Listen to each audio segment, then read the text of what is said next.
The National Assessment of Educational Progress found that 80% of students entering school feel good about themselves. By the end of 5th grade, only 20% do. And only 1 in 5 high school students has positive self-esteem. As a teacher in an urban district, building relationships is the most crucial aspect of my job. Ruby Payne, author of Framework for Understanding Poverty, found that students are not motivated by achievement, but by relationships. Strong relationships are the most influential motivators of student learning. And Payne goes so far as to say that a significant relationship must be present for learning to happen. I have learned that building positive relationships is the most crucial aspect of my job, and it is also the hardest. I'd like to tell you a story about one particular student who taught me a very difficult lesson. You might have a student in your classroom like Shanika. She was big and loud, and curse words just seems to fly out of her mouth. She was opinionated, she was a little rude, and she was very intimidating. She was the angriest young woman I had ever met. The first time I met Shanika, she was screaming obscenities, the really bad ones, down the hall to the English teacher next door to me. Needless to say, she made a lasting first impression on me. 2 years later, Shanika had gotten herself kicked out of yet another class and found herself shy of 1 language arts credit and no class or teacher to turn to. Because Shanika spent so much time in the principal's office, my principal had sort of adopted her. She came to me as a last resort. Although Shanika had barely passed English 3, would I allow her into my advanced placement literature course? Shanika came late to class most days, sat in the seat farthest away from me and her classmates, refused to cooperate in cooperative learning activities, and turned in work when she felt like it. She was turning me into an angry young teacher. Nothing I did ever seemed to please her, or motivate her, or help her. I felt like a failure. Like everyone else at school, I simply let Shanika be. I accepted that her anger would prevent us from forming a relationship and that my teaching couldn't reach her. Sadly, like everyone else in her life, I accepted my limitations and gave up on Shanika. It might seem odd that I'm admitting my failures and mistakes as a teacher. The Ohio Teacher of the Year probably shouldn't share my mistakes. She probably shouldn't even have mistakes to share. I'm not sure myself why I'm admitting to Shanika and to you that I simply gave up on her.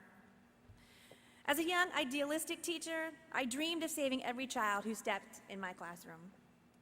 My room would be a utopia where students could authentically express themselves through their writings, where they would lose themselves in the literature of great authors and poets. I would be the teacher that students would always feel comfortable sharing their stories with. Shanika taught me some valuable lessons, and many other students have since taught me those same lessons. Life is hard, and life is unfair, and sometimes there is so much hurt and pain and confusion that no one person can help to heal it. Teaching in any school is hard. Those of us that teach in urban districts, we know that teaching in the city is even a little harder. Hearing my students' stories has opened my eyes beyond the white picket fences of my suburban neighborhood. Shanika made me feel like a hypocrite. How dare I try to understand her, offer her help, when I had no idea what it was like to walk in her shoes. Several months later, my class was studying the epic poem Beowulf. In order to help students relate this great piece of literature to their own lives, I asked them to write about a monster that they dealt with and to personify this monster in a creative writing piece. While I had hoped that this assignment might help bridge the gap between the oldest piece of written literature and students' lives in the 21st century, I was unprepared for the monsters my students would write about. While many seniors did choose to personify the stresses of graduation and procrastination and Several wrote about dealing with verbal and physical child abuse, the loss or abandonment of a parent, drug addiction, and the daily struggles of living with poverty. Throughout the creative writing piece, I taught the students several strategies to improve the fluency of their writing, and so I encouraged them to read their pieces aloud. No one was more surprised than me when Shanika volunteered to read first. Her piece was fluently written. It was a model for the lessons I had taught, but it was her content that had the class mesmerized. Shanika had personified her monster, anger. Her anger was a hideous demon that tormented her daily with fits of outrage and vulgarity. It made her feel out of control, out of touch with reality. But it was also her guardian angel, protecting her from the death of her mother, the imprisonment of her father, from the taunts of children teasing her about her dark skin, her size, her family history. It protected her from dealing with the enduring verbal abuse of her grandparents, the responsibility of helping to raise a younger brother and sister, her struggles with poverty, and the uncertainty of her future. Students sat in silence as Shanika finished reading and sat down. Tears ran down my cheeks, and I felt inadequate and powerless. What could I do that would add any comfort to this child's life? What had I done to make my classroom, my school, a safe haven for Shanika and others like her? What could I do to improve their lives, even for just moments a day? At moments like this in my teaching, the Ohio graduation test and teacher accountability and reform policies are the farthest thing from my mind. At moments like this, I can only think about that student and what I can do to help them feel confident, secure, and safe. I don't know the exact moment I chose to devote myself to education. I think that I've always just known that teaching would be my passion. When declaring my college major, I don't think I really even knew the factors that were influencing me and guiding my future. Now that I'm older and hopefully a little wiser, I now realize that for me, school was a safe place, a place where I felt successful and confident, loved and nurtured. Teachers saw something in me that I was unable to see in myself. I was a stereotypical young girl, simply trying to find her own voice and her own place in the world.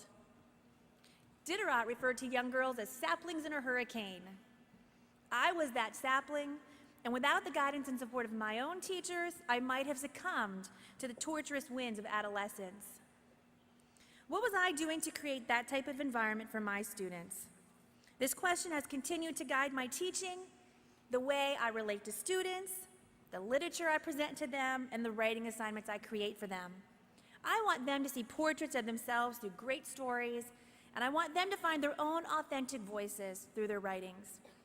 And through my teaching, I want them to see someone who genuinely cares not only about their academic progress, but also about the daily issues and struggles that they face as young adults.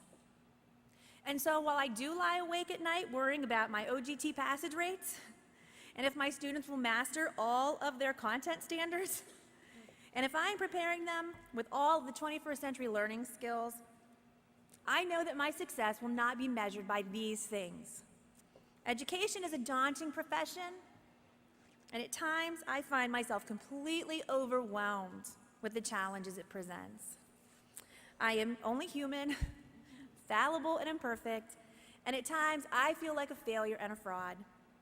But I'm resilient and passionate and hopeful, and if I can even help a few students find their voices like Shanika did, then I think I'm a pretty successful teacher. This is the greatest contribution I receive from my education, and now it is my passion to help students see school and my classroom as a place that is safe, a haven, a place where they can feel confident and successful, loved, and nurtured. This is one way that I am hoping to reform education, one student at a time. I'm also delighted to say that Shanika and I email each other sporadically, and she is just completing her sophomore year at Cleveland State University. She just switched her major to criminology, and she's hoping to attend law school. Thank you so much.